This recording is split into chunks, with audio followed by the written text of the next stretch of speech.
রমজান মাস আসে, এরপরেও দিনের বেলায় হোটেল রেস্তোরাঁগুলো খোলা থাকে, থাকে কি থাকে না? পর্দাটা নিয়ে প্রকাশ্যে খাওয়ার ব্যবস্থা করা হয়। একটা মুসলিম রাষ্ট্রে, যেটা একটা আল্লাহ রাব্বুল আলামিন ফরজ ইবাদত করে দিয়েছেন। কেমন ফরজ?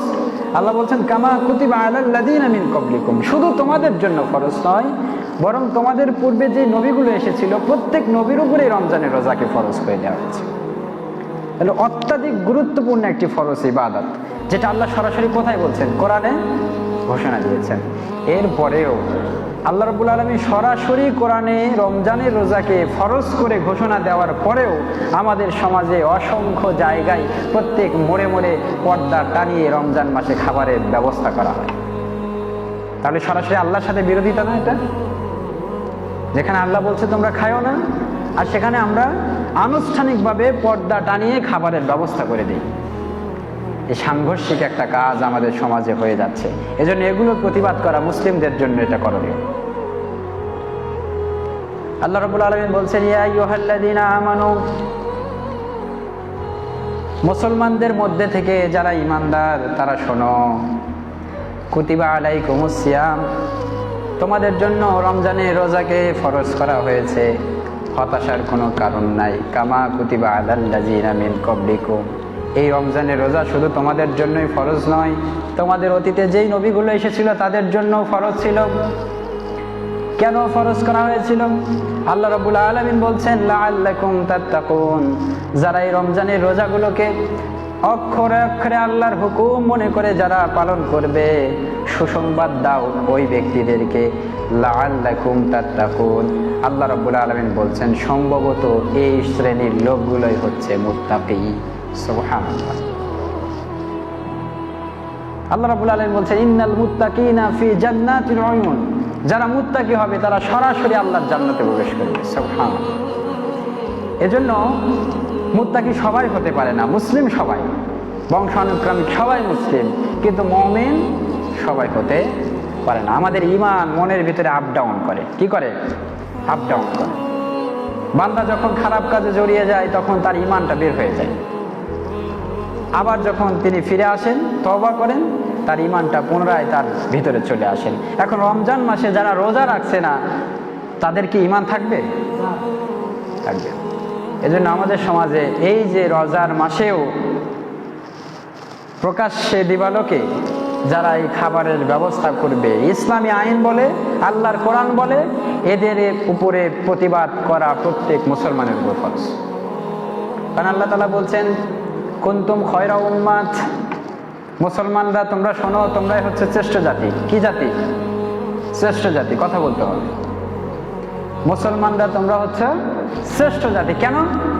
আল্লাহ তাআলা বলছেন তা'মুরুনা বিল মা'রুফ ওয়া তানহাউনা আনিল মুনকার, দুইটা কাজের জন্যই তোমাদেরকে শ্রেষ্ঠত্ব দেওয়া হয়েছে। একটা হচ্ছে তা'মুরুনা বিল মা'রুফ, সমাজে তোমরা সৎ কাজের আদেশ দিবা। রোজা আসছে, রোজা রাখার জন্য মানুষদেরকে আহ্বান জানাবা। ওয়া তানহাউনা আনিল মুনকার, আর যেখানে আল্লাহর ফরজ ইবাদতকে অস্বীকার করে যারা অন্যায়ের পথ বেছে নিচ্ছে, অপরাধের পথ বেছে নিচ্ছে, তোমাদের শক্তি সামর্থ্য থাকলে তোমরা তাদেরকে সেই জায়গা থেকে নিষেধ করো। কেমন নিষেধ?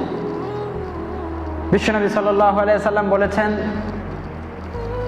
তোমরা দেখছো চোখের সামনে অন্যায় হচ্ছে, অপরাধ হচ্ছে, সামর্থ্য থাকলে তোমাদের হাত দ্বারা প্রতিহত করো, আর যদি এটাও যদি সামর্থ্য না থাকে তোমাদের কথার দ্বারা প্রতিহত করো, আর এটাও যদি তোমাদের সামর্থ্য না থাকে অন্তরে ঘৃণা প্রকাশের মাধ্যমে তোমরা এটাকে ঘৃণা করো।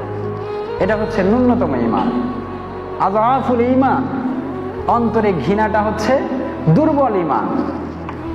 তাহলে প্রথম কাজ যেটা বলছেন সেটা হচ্ছে হাত দ্বারা প্রতিহত করার কথা বলছেন, এটা হচ্ছে সর্বোচ্চ ঈমানের অধিকার। এখন আমাদের সমাজে দিবালোকে ব্যানার টানিয়ে, ফেস্টুন টানিয়ে বিভিন্ন জায়গায় কাপড়ের পর্দার অন্তরালে ভিআইপি খাবারের রেস্তোরাঁ খোলা হয়, আর সেগুলো চোখে দেখার পরেও আমরা প্রতিবাদ করছি না।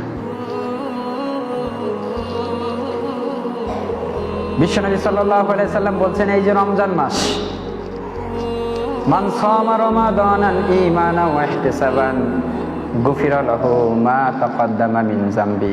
রমজান আসার পরে যে ব্যক্তি রাতের ইবাদতগুলো দাঁড়িয়ে দাঁড়িয়ে নামাজ আদায় করবে আল্লাহ রাব্বুল আলামিন তার জীবনের পূর্ববর্তী সমস্ত গুনাহগুলোকে মাফ করে দেবেন। এই রমজানটা আমাদের জন্য সৌভাগ্যের প্রতীক না? সৌভাগ্যের প্রতীক। অন্য কোনো মাসের ক্ষেত্রে এই কথা বলা হয় নাই যে এই মাসে এই ইবাদত করলে তোমাদের জীবনের পূর্বের গুনাহ মাফ করে দেওয়া হবে। কিন্তু রমজানটা এমন একটা সৌভাগ্যের প্রতীক, যেই মাসে যদি আমরা দাঁড়িয়ে আল্লাহর কাছে চাইতে পারি, আল্লাহর একনিষ্ঠ বান্দার পরিচয় দিতে পারি। আল্লাহ রাব্বুল আলামিন বলছেন, গুফিরা লাহু মা তাকাদ্দামা মিন যামবি, ইতিপূর্বে যে অপরাধগুলো করেছিলে প্রত্যেকটা অপরাধ আমি আল্লাহ তোমাদেরকে মাফ করে দেব। সুবহানাল্লাহ। এজন্য এই রমজানের রোজা রাখার দরকার আছে না আমাদের? রাতের যে তারাবি সেটা আদায় করার দরকার আছে না আমাদের? আছে। তারাবিটা কি? আমরা তো তারাবি মানে মনেই করি যে তাড়াতাড়ি করে পড়া, তাই তো? এটা আমাদের ট্র্যাডাস পরিণত হয়ে গেছে, টেন্ডেন্সি। যেই মসজিদের ইমাম যত তাড়াতাড়ি নামাজ পড়াইতে পারবে ওই মসজিদের মুসল্লি তত বেশি বাড়বে, ঠিক কিনা? এটা আমাদের টেন্ডেন্সি হয়ে গেছে। কিন্তু বিশ্বনবী সাল্লাল্লাহু আলাইহি সাল্লাম কিভাবে নামাজ পড়তেন?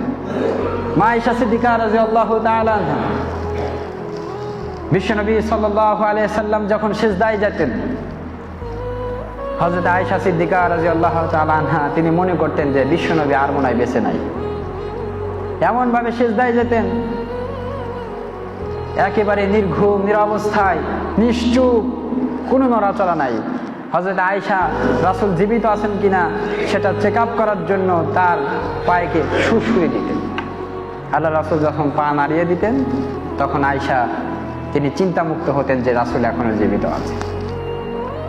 আর আজকে আমরা নামাজে এমন ভাবে পড়ি, সুবহানা রাব্বিয়াল আ'লা, এটা যে 3 বার পড়তে হয়, একবার পড়ার সময়ও আমরা পাচ্ছি না এই তারাবিগুলোতে।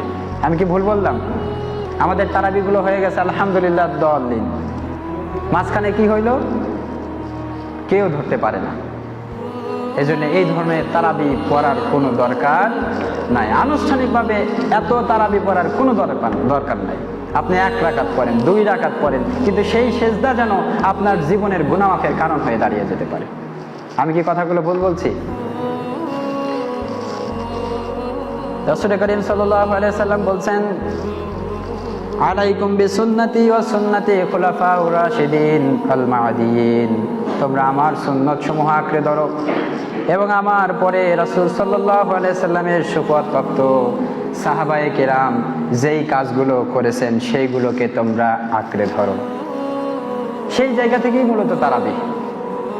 এই যে আমরা তারাবি 20 রাকাত পড়ি, কয় রাকাত? 20 রাকাত পড়ি। আল্লাহ রাসূল সাল্লাল্লাহু আলাইহি সাল্লামের প্রিয় সাহাবা হযরত ওমর ফারুক রাদিয়াল্লাহু তাআলা আনহু, তার জামানায়, খোলাফায়ে রাশেদার জামানায় তিনি আনুষ্ঠানিকভাবে 20 রাকাত করে তারাবি নামাজ আদায় করতেন। আর সেখান থেকেই মূলত আমরা যারা হানাফি মাযহাবের অনুসরণ করি তারা তারাবির নামাজ 20 রাকাত করে আদায় করছি।